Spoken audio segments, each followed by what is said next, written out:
Hi friends, this is first time I am giving audio to my work in English. So everyone just support me by subscribing my channel. In this video, I am going to tell you everyone that how to rectify the hollow or voids inside the tile by using grout. In the early days, we normally use 2 feet by 2 feet tiles, but nowadays we began to use 4 feet by 4 feet tiles or more than this size of these tiles. So there is a large chance of getting air voids or hollow inside these tiles. These air voids can be recognized by knocking the tiles by using hands, naked hands. If we knock on these tiles, there will be sound difference at the place where there is voids. The chance of getting air void is higher in the larger size tiles.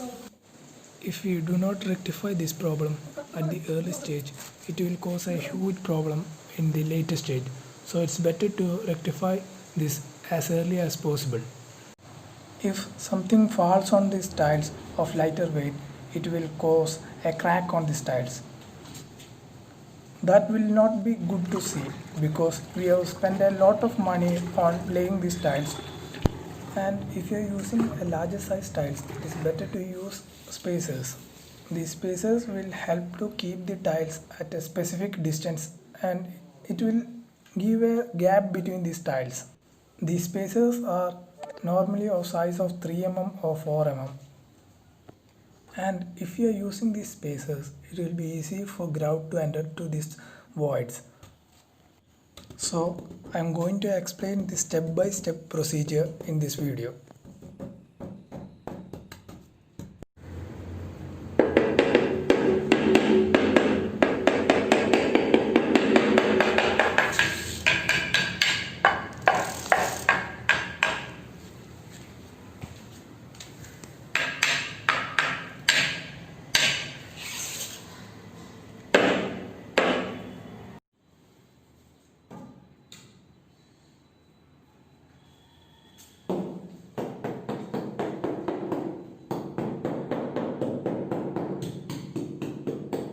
By seeing this video, everyone will be able to understand what to do and how to do. That's why I am doing this video. The first step is to knock the tiles by using hands.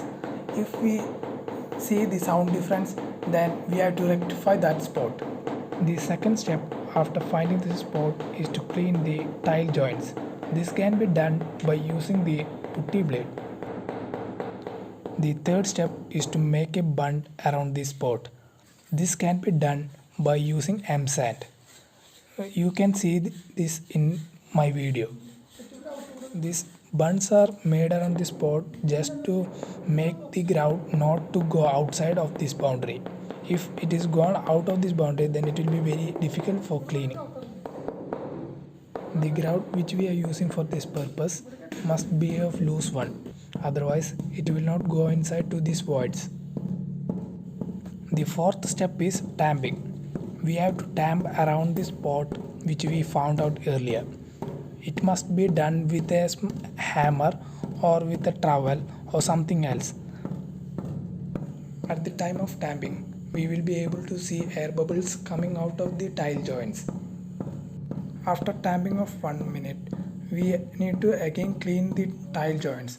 Otherwise, it will be difficult for the grout to enter into that air voids because some of the dust or bigger particles of the M-sand or something else will come into the joints. So we need to again clean up these joints with the putty blade.